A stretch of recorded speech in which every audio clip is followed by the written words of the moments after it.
What was the scariest incident that happened to you?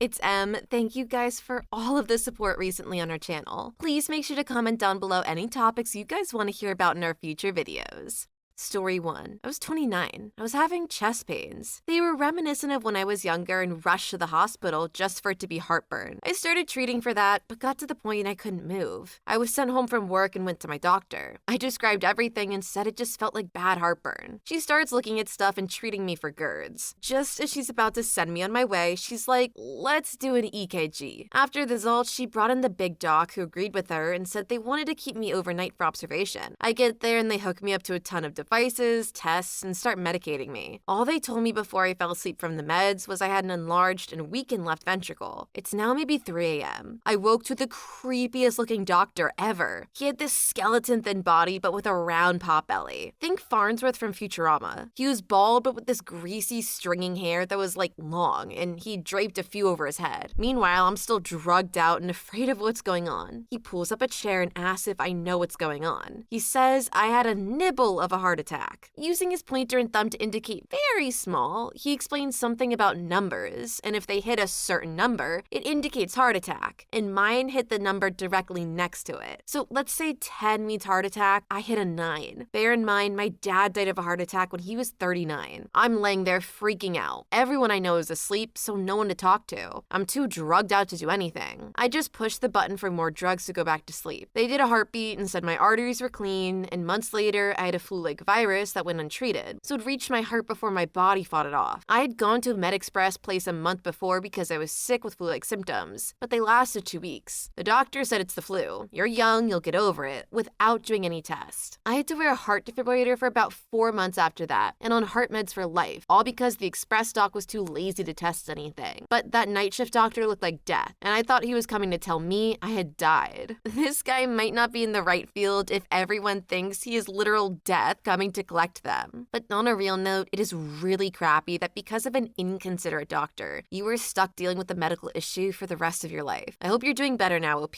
and never go back to that MedExpress. Story 2.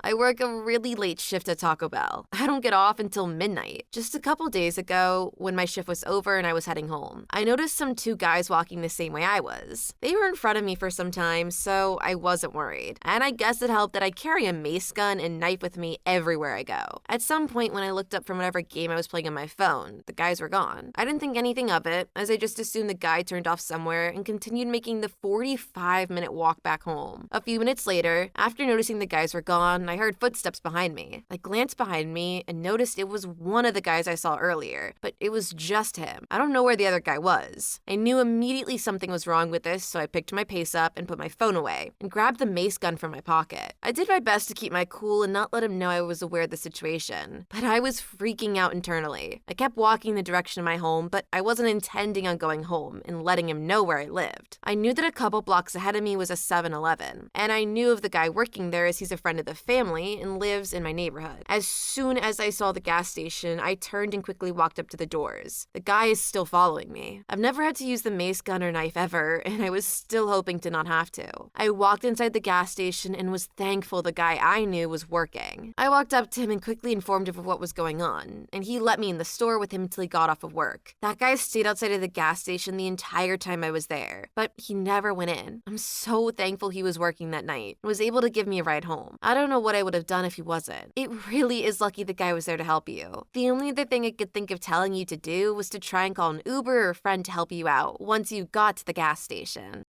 Story 3. I was 12. Every year my family took the same trip to a rural part of our state where my dad's family is from. It's a windy 2-lane highway and a 2-hour trip. We stopped at the same gas station every time, which we call the ice cream shop. They serve these outrageously huge ice cream cones for like $1. As a side note, I realized a few years ago that the man scooping out ice cream always had a cigarette in his hand at the same time. The gas station has maybe 2 pumps, and most people would rather use the Bushes than the bathroom inside. My parents go to use use the bathroom, which for my mom means inside, and my dad means the bushes. I go inside, get my ice cream, and go stand by our car outside to eat it. A few minutes later, I hear my dad yelling and turn around and see him beating the absolute piss out of some guy. The back door in this guy's car was open, and he scrambled into it and slammed it. My dad beat on the car, but the guy got into the driver's seat and sped away. And we never talked about it. Just continued on driving to our weekend vacation. I happily ate my ice cream and watched the trees go by. I'm not sure why I didn't freak out at the time. My dad never hit anyone in front of me, ever before. A couple of years ago, I remember this incident and asked my mom. Apparently, my dad had been walking back to the car and saw this guy notice I was alone, opened the back door to his car and tried to come up behind me to grab me. I was moments away from being kidnapped. My parents filed a police report with a description of the car, but they didn't have the license plate and the ice cream shop didn't have any security cameras. So nothing ever came of it. Talk about timing on your dad's part. Seriously, it's so lucky that he had finished his business and was so ready to go when the guy almost got you. I understand them not wanting to tell you to not freak you out, but I do think they could have subtly said something to remind you that it would be smarter to stay inside the ice cream place until your parents come to get you.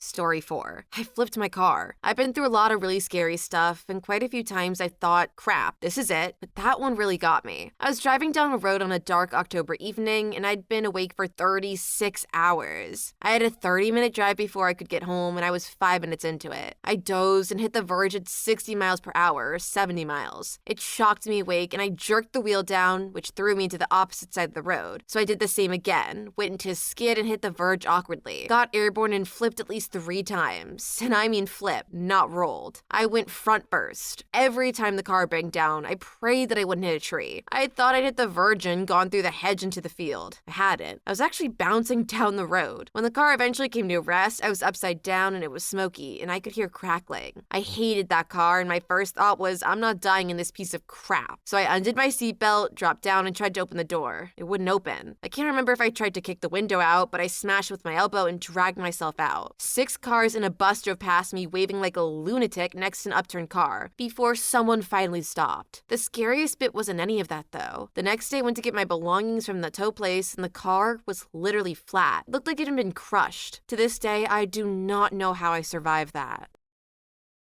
Story 5. One evening, about 10 years ago, my girlfriend at the time and I were traveling on a 2-lane interstate in a rural part of Alabama. The sun had set, but it wasn't all the way dark yet. All I could see was a mostly dark, yet still slightly pink sky, and a glare of headlights in the oncoming lane. There was a semi-truck immediately to my right and a car behind him, and a pickup truck in front of him. Nothing out of the ordinary, until I noticed that one set of headlights from the oncoming lane looked out of place. Wait, maybe they're just toppling a hill in the distance and have their brights on. Boy, was I wrong. There was a car going 120 plus miles per hour in my lane. It was on us before I even fully processed what was happening. So fast that I was unsure on what the best decision was. I'm blocked in by the semi on my right. Do I go left and launch my car into the median going 75 miles per hour? Or do I not turn at all and hope this lunatic goes around me on the shoulder of the road? Just when we were about to brace for impact, the semi-truck driver jerked his truck to the far right side of the road, putting most of his truck in the grass. But he gave me enough room to move to the right and just missed the car screaming towards us. I yanked my steering wheel to the right, squealed tires, but I maintained control. I'm glad I didn't play chicken with that car because he never budged out of the lane I was in. It was the most intense near-death experience I've ever had. My girlfriend cried the rest of the way home. Shout out to that truck driver for paying attention and ultimately saving people's lives that day by getting the hell out of the way in time for you to move. I know lots of people watching this might be of the opinion that speeding is okay. I myself am one of them, but there does have to be a limit because at some point you are posing a safety risk. So maybe just a good rule of thumb is be conscious of those around you.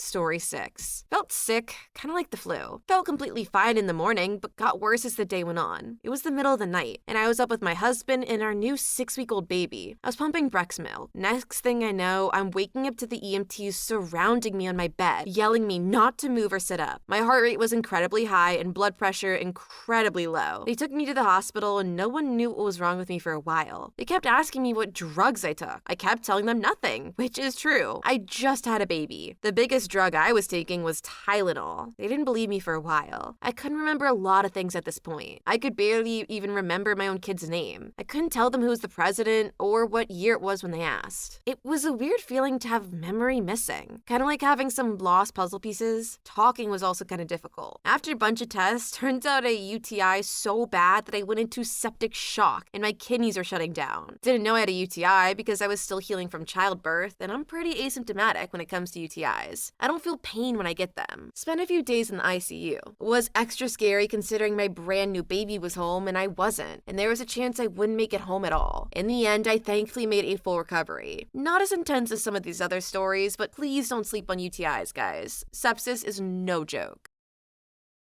Story 10. I was 10 years old and spending the weekend at my grandfather's ranch in the Santa Cruz Mountains. I had walked about a half-mile with my dad to a stream to do some fishing, and a yellow jacket landed on my hand. I nervously asked my dad what to do, and he told me to stay still when it stung me. I turned to walk towards my dad when my foot sunk down into what was a nest of yellow jackets, and they swarmed and attacked me. At the time, my dad didn't know they were yellow jackets. I thought they were bees. My dad was allergic to bees and was yelling at me to run. Running back, I was being stung everywhere. Body, face, head, inside of my mouth, and finally, reached the house where my mom saw what was happening. She lifted me up and carried me into the bathroom and shower, blasting the water and swatting at the remaining yellow jackets who were in my hair and clothes. After that, the next thing I remember is being in the hospital. To this day, if I see a yellow jacket, wasp, any type of crappy stinging insect, I will step, swat, spray, whatever I have available to take it the F out. Geez, OP, this sounds traumatizing. I have a bad enough fear of bees just because they sting, and I can't imagine how scared I would be of them if this happened to me.